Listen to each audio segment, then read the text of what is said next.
Kamar-Kamar Hitam, karya Tuti Nonka, narator Hanifah Abu Marzuki.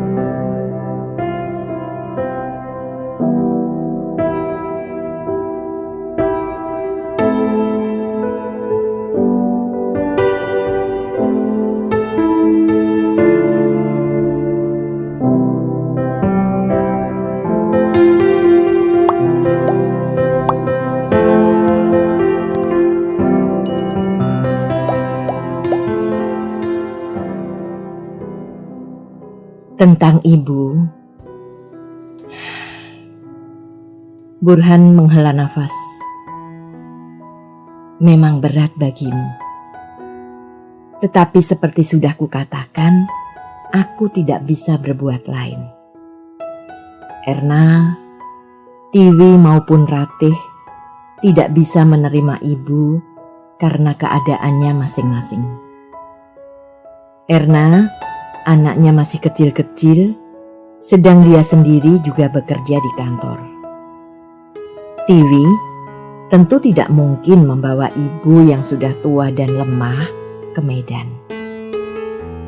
Ratih juga sibuk dengan bisnis antar kotanya. Jadi memang hanya kita yang paling mungkin menerima ibu.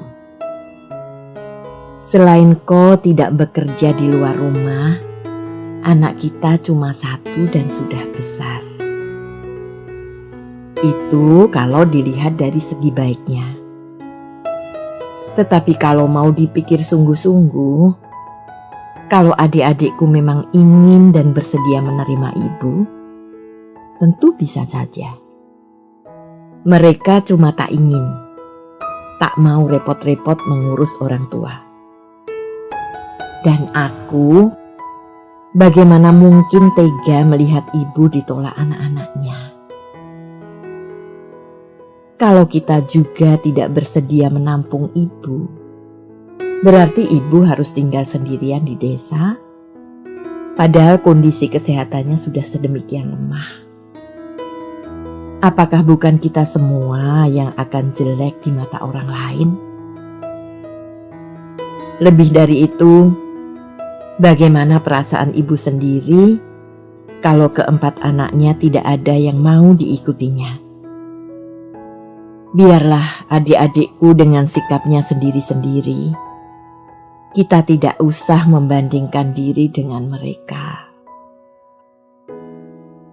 Pokoknya kita berbuat baik dan kita ikhlas. Ibu sudah tua, Dek. Kapan lagi kita akan berbakti kalau tidak sekarang? Selama ini pun aku melayani ibu dengan ikhlas, Mas. Hanya kadang-kadang, seperti kemarin, aku memang merasa kecewa. Tetapi itu tidak berarti selama ini aku menyimpan perasaan yang tidak tulus. Aku mengerti, Dek. 10 tahun bukan waktu yang singkat. Dan ibu selalu rewel dengan keinginannya yang macam-macam.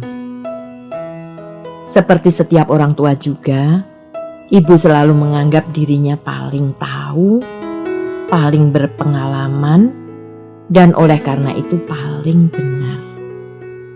Kita tidak bisa berbuat apa-apa. Sebab menentang berarti pertengkaran. Dan apa untungnya bertengkar dengan orang tua? Selama ini engkau bersikap sangat bijaksana terhadap ibu. Adik-adikku sendiri tak akan bisa bersikap seperti kau. Aku bangga sekali, Dek. Aku selalu merasa bersyukur mempunyai istri seperti engkau. Tetapi aku pun sadar, kau manusia biasa yang suatu saat juga bisa merasa jenuh, marah, kecewa, capek. Dan itu tak mengurangi cintaku sedikit pun kepadamu. Hati Amini seperti diguyur air sejuk mendengar kata-kata Burhan yang diucapkan lembut dan bersungguh-sungguh. Entah kemana perginya semua kekecewaan dan kemarahannya. Sekarang hatinya terasa ringan benar. Mas, Amini menyurukkan kepalanya ke leher Burhan. Mudah-mudahan aku tak mengecewakanmu lagi sesudah ini. Aku ingin kau bahagia, bisik Burhan di telinga Amini. Aku juga, Mas. Aku ingin kita semua bahagia. Burhan menyisihkan rambut panjang yang menutupi pipi dan sebagian wajah Amini. Ditatapnya Amini dalam-dalam. Kau capek? Amini membalas tatapan itu, mencari sinar yang kemilau di mata Burhan. Dan sinar itu ditemukannya. Begitu cemerlang, begitu dalam. Amini tersenyum, menggeleng perlahan. Tidak, aku kangen Mas Bur, bisiknya lirih. Suara berkeretakan terdengar menimpa genting di atas bubungan rumah. Petir meledak-ledak. Sejenak kemudian, dari talang di sisi tembok, terdengar suara air gemercik mengalir turun. Hujan turun menyungkup bumi, mengurung manusia-manusia dalam lindungan rumahnya yang hangat. Amini semakin merapatkan dirinya kepada Burhan, dan Burhan menyambutnya dengan rengkuhan yang hangat. Dalam keheningan kamar, segenap damba dan rindu mereka melebur menjadi satu untaian tangga yang meniti ke angkasa, tinggi mengawang. Alangkah jauh hujan. Bumi entah ada di mana. Amini merasa dirinya terbang, tinggi melambung. Begitu indah semuanya. Lembut, mesra dan cemerlang. Belum pernah dia menemui keindahan yang demikian memukau. Semuanya serba melenakan. Dan Burhan begitu dekat, seakan tubuh mereka melayang, pudar menjadi asap, dan bersatu menjadi bunga raksasa yang indah sekali. Bahkan ketika telinga Amini sudah mendengar hujan kembali, ketika dia sudah tahu di mana letak bumi, keindahan itu masih membentang, memenuhi jiwa dan khayalnya.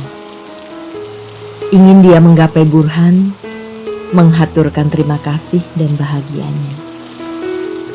Betapa Burhan telah menjadi manusia baru, yang bukan saja perkasa bagi dirinya sendiri, tetapi juga perkasa bagi Amini. Tetapi kantuk begitu melenakan, dan perlahan-lahan membawanya pergi dalam selimutan rasa damai. Amini menggeliat. Kantuk begitu manja menggayuti mata dan benak, enggan disuruh pergi. Dan betapa hangatnya meringkuk di bawah selimut. Tetapi kemudian segenap kesadaran Amini terbangun. Telinganya menangkap seruan Ibu Burhan, keras dan bernada takut. Dengan cepat Amini turun dari tempat tidur, mengenakan pakaian, dan melangkah tergesa-gesa ke kamar Ibu Burhan yang terletak di sebelah kamar makan. Tetapi kamar itu kosong. Dan dengan segera disadarinya bahwa panggilan itu berasal dari dapur. Secepat terbang, Amini berlari melihat dapur yang terang benderang oleh cahaya merah. Ibu Burhan bersandar di dinding gang di depan dapur, memandang dalam cahaya merah dengan muka berkerut-merut. Api! Seketika pikiran Amini bekerja. Dan benar, api berkobar di dalam dapur, menjilat kaleng besar tempat menyimpan minyak tanah, membakar tumpukan koran di atas rak, dan mulai merambat ke kasur usang yang ditumpuk di sudut. Di atas meja, kompor menyala dengan semua panci terjerang di atasnya. Nyalanya kecil dan di sekitarnya tidak ada benda yang terbakar. Jadi kebakaran pasti bukan berasal dari sana. Mungkin dari korek api yang dibuang dan jatuh di atas kaleng minyak. Dengan panik Amini mengambil air dari kamar mandi, menyiramkannya ke atas kaleng minyak yang menyala.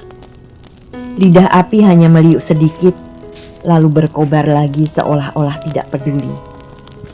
Minyak yang memercik malahan membuat api menyebar kemana-mana. Amini makin panik. Kasur sudah terbakar benar-benar.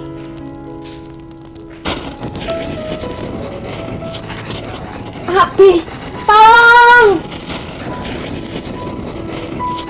Amini berteriak sekeras dia mampu. Mas Pur! Burhan berlari-lari dengan langkah berdebuk. Yang pertama-tama dilakukannya adalah mendukung ibunya pergi dari situ, diselamatkan ke depan. Perempuan tua itu mencengkeram lengan Burhan kuat-kuat. Seluruh tubuhnya gemetaran. Aku cuma mau menjerang air, gumamnya terbata-bata. Sudah, tidak apa-apa. Ibu di sini saja, sahut Burhan sambil mendudukkan ibunya di kursi, lalu secepat kilat kembali ke dapur. Api cepat sekali menjalar. Sekarang hampir semuanya sudah dijilat api sampai ke langit-langit yang kebetulan dibuat dari anyaman bambu.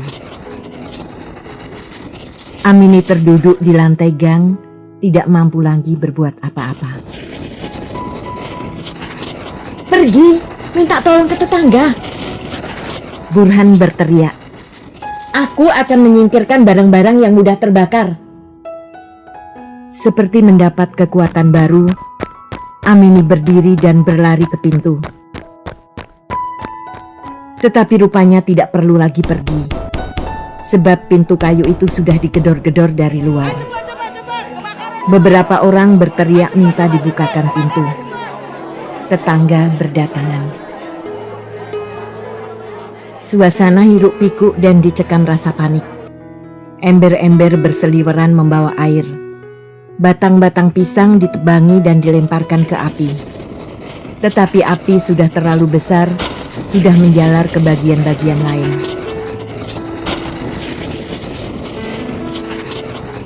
Sekarang orang-orang beralih menyelamatkan barang-barang keluar rumah. Beberapa orang mencoba memanggil mobil pemadam kebakaran. Amini seperti orang linglung di tengah jalan, mengawasi api perlahan-lahan menelan rumahnya. Wajahnya pucat pasi dan matanya begitu hampa, seolah tak melihat apa-apa lagi. Tidak jauh darinya, Ibu Burhan dipapah ke rumah tetangga. Di depan, Burhan masih berusaha mati-matian menyelamatkan rumah miliknya dari amukan api. Sirene mobil pemadam kebakaran meraung-raung mengoyak pagi yang mulai merekah. Sayang sekali jalan di depan rumah tidak cukup lebar untuk dimasuki mobil merah itu, sehingga selang-selang air tidak dapat difungsikan. Nasib rumah Amini akhirnya hanya tergantung pada kemurahan Tuhan. Dan Tuhan menurunkan pertolongannya. Sisa-sisa awan semalam yang masih menggantung di langit perlahan-lahan turun menjadi titik-titik hujan. Makin lama makin deras. 2 jam kemudian api surut. Asap putih mengepul di sana-sini. Bagian belakang rumah rusak berat, tinggal berupa arang hitam yang teronggok mengerikan. Yang masih selamat hanya bagian depan saja, terdiri dari kamar tamu, kamar Herati dan kamar tengah.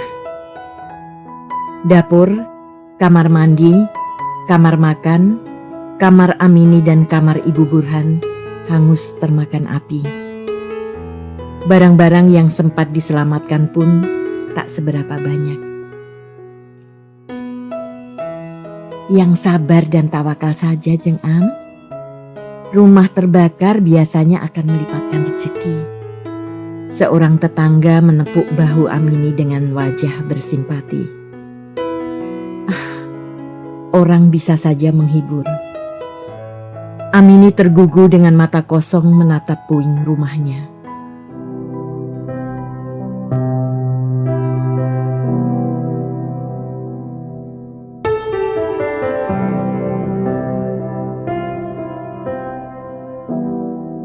Terima kasih telah menikmati cerita ini. Tuliskan saran atau komentar di bawah untuk memperbaiki channel ini. Jangan lupa tekan tombol subscribe, like, and share.